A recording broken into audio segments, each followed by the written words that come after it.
이제 점점 열왕기하 마지막에 이르고 있습니다. 즉 남유다의 멸망이 얼마 남지 않았다 하는 그런 뜻입니다. 오늘 열왕기하 24장은 격변하는 국제 정세 가운데 남유다가 정치적으로 군사적으로 또 그보다 더 근본적으로는 영적으로 결정적으로 잘못 판단하고 결정함으로 멸망의 길로 접어드는 모습을 기록하고 있습니다. 당시 국제 상황은 굉장히 복잡했습니다. 전통적인 강대국 이집트는 갈수록 쇠약해져 갔고 아수르도 힘을 잃어버렸습니다. 히스기야 때 18만 5천의 대군이 하룻밤에 몰살당하는 하나님의 역사가 결정적이었습니다. 그 사이에 메소포타미아 남쪽에서 새롭게 일어난 신흥 강대국이 있었는데 그 나라가 바벨론이었습니다. 그러니 지금 남유다는 올바른 판단과 결정을 해야 하는데 남유다의 왕들은 계속 잘못된 판단과 결정을 내립니다. 1절 여호야김 시대에 바벨론의 왕 느부갓네살이 올라오매 여호야김이 3년간 섬기다가 돌아서 그를 배반하였더니 여호야김 왕이 바벨론을 잘 섬기다가 갑자기 바벨론을 배반합니다. 그런데 역사적 상황을 보면 이때는 기원전 605년에 갈그미스 전투를 통해서 바벨론이 애굽을 이집트를 완벽하게 제압하는 데까지 이르게 된 때입니다. 7절 말씀 보세요. 애굽 왕이 다시는 그 나라에서 나오지 못하였으니 이런 바벨론 왕이 애굽 강에서부터 유브라데 강까지 애굽 왕에게 속한 땅을 다 점령하였음이더라. 자, 이런 상황인데 느닷없이 지금까지 잘 섬기던 바벨론을 배반한 겁니다. 결정적인 실책이지요. 무엇이 옳고 무엇이 그르고 어디가 살고 어디가 죽는 길인지 분별력을 완전히 잃어버렸습니다. 그래서 10절입니다. 그때 바벨론의 왕 느부갓네살의 신복들이 예루살렘에 올라와서 그 성을 에워싸니라. 자, 이렇게 잘못된 판단으로 나라가 큰 위기에 놓이게 됩니다. 자, 그런데 여호야김을 지나서 시드기야 왕 때를 보시기 바랍니다. 20절입니다. 여호와께서 예루살렘과 유다를 진노하심이 그들을 그 앞에서 쫓아내실 때까지 이르렀더라. 시드기야가 바벨론 왕을 배반하니라. 지금 시드기야가 바벨론 왕을 배반할 처지가 아닙니다. 지금 이 상황이 나라를 완전히 잃어버릴 수 있는 상황인데 자기들이 잘난 것이 없으면서 다시 바벨론 왕을 배반해서 분노를 자아냅니다. 이렇게 엉뚱한 판단을 하고 잘못된 판단을 계속하는 겁니다. 그런데 문제는 지금 이것이 단지 국제 정세를 잘 파악했느냐 아니냐 하는 정치적 감각의 문제가 아니라는 것입니다. 세상 나라는 어떨지 몰라도 하나님이 선택하신 하나님의 백성은 이건 단지 정치적 문제가 아니고 영적이고 신앙적인 문제입니다. 지금 이 국제 정세 속에서 판단하고 결정하기가 어려울 수 있습니다. 단지 정치공학적으로 또 군사적으로 판단할 문제도 아닙니다. 어떻게 해야 하겠습니까? 하나님의 백성이. 하나님께 물어야지요. 기도해야지요.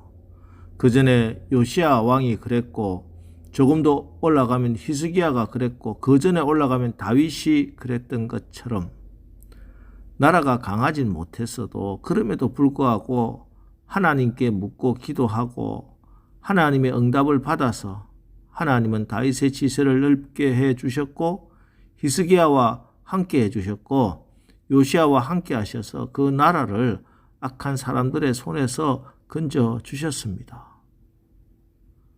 지금도 마찬가지입니다. 하나님을 의지하고 하나님께 묻고 하나님께 매달려야지요. 당시 여호야김 왕 시대에 에레미야 선지자가 있었습니다. 걸출한 하나님의 사람이 곁에 있었습니다. 하나님의 사람 에레미야 선지자가 계속해서 여호야김 왕에게 하나님의 말씀을 전했습니다. 에레미야 2장 36절 네가 어찌하여 네 길을 바꾸어 부지런히 돌아다니느냐 네가 아수르로 말미암아 수치를 당함같이 또한 애굽으로 말미암아 수치를 당할 것이라. 이렇게 다시 애굽으로 돌아가면은 애굽으로 말미암아 수치를 당할 것이라고 분명히 경고하고 있습니다. 그런데 왕이 선지자의 말씀을 무시하고 하나님의 말씀을 버립니다. 뿐만 아닙니다. 4절 보세요. 또 그가 무죄한 자의 피를 흘려 그의 피가 예루살렘에 가득하게 하였음이라. 여호와께서 사하시기를 즐겨하지 아니하시느니라. 여기서 무죄한 자들이란 바로 하나님의 말씀을 바르게 전했던 주의 종들이나 선지자들을 말합니다. 그런데 이 극악한 죄를 므낫세뿐만 아니라 여호야김도 똑같이 저지릅니다. 여호야김 왕은 자신의 칼을 들어 하나님의 말씀을 촉구했던 예언자 우리야를 죽이고 맙니다. 이것이 하나님 없는 자들의 죄악이요 또 그들이 망하는 모습입니다.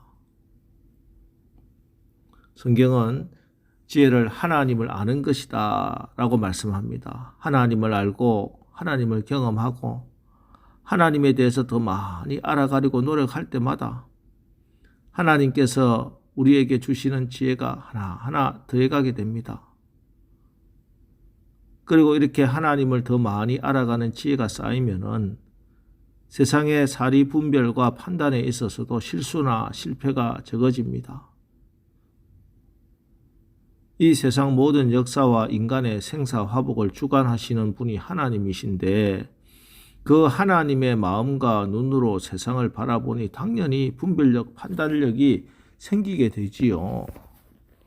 그래서 세상에 여러 가지 복잡하게 얽혀있는 이 문제들을 풀어나가는데 실수 없이 잘 풀어가게 되는 겁니다.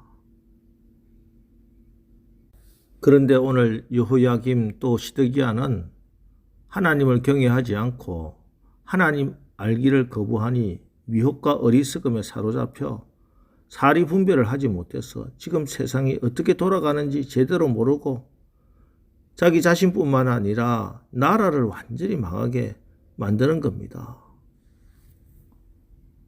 그럼 우리가 이 복잡한 세상을 살면서 날마다 판단하고 결정해야 하는 이 많은 문제 가운데 하나님의 지혜를 받기 위해서 어떻게 해야 하겠습니까? 야고보서 1장 5절 너희 중에 지혜가 부족하거든 모든 사람에게 후히 주시고 꾸짖지 아니하시는 하나님께 구하라. 오직 믿음으로 구하고 조금 더 의심하지 말라. 어려운 문제를 만났을 때 스스로 지혜 있는 척하면서 내 힘으로 해결하려고 하지 맙시다. 사람들에게 뛰어가서 인간적인 지혜를 얻으려고 하지 맙시다. 더 힘들어질 뿐입니다. 성경은 분명히 우리에게 지혜가 부족할 때마다 후히 주시고 꾸짖지 아니하시는 하나님께 구하라 말씀합니다. 여러분 어떤 문제를 만나셨습니까? 하나님께 지혜를 구하십시오. 세상 소리, 사람 소리, 사단의 소리가 아니라 하나님의 말씀이 들리고 성령의 음성이 들리는 축복을 받으시기를 바랍니다. 우리 하나님은 모든 사람에게 후히 주시고 꾸짖지 아니하십니다. 오직 믿음으로 구하십시오. 조금도 의심하지 마십시오. 하나님이 우리에게 이 문제를 허락하실 때는 그 문제 가운데 하나님의 선하신 뜻이 반드시 있기 때문입니다. 이 문제 너머에 하나님이 놀라운 큰 축복을 예비해 주시고 우리의 믿음을 더욱더 순수하게 더욱더 강하게 우리에게 인내를 허락하시기 위해서 우리를 그 길로 인도하시는 것입니다.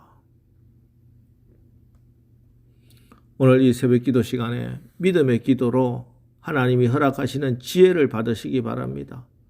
그래서 여러분이 만나는 모든 문제를 잘 풀어나가되 넉넉히 풀어나가게 되기를 바랍니다.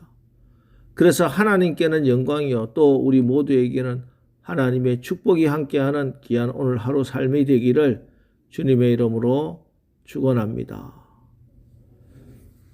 기도하겠습니다. 하나님, 오늘 말씀을 통해 우리가 이 세상을 살아가면서 하나님이 주시는 그 지혜가 없이는 큰 낭패를 당할 수밖에 없음을 다시 한번 절실하게 깨닫습니다.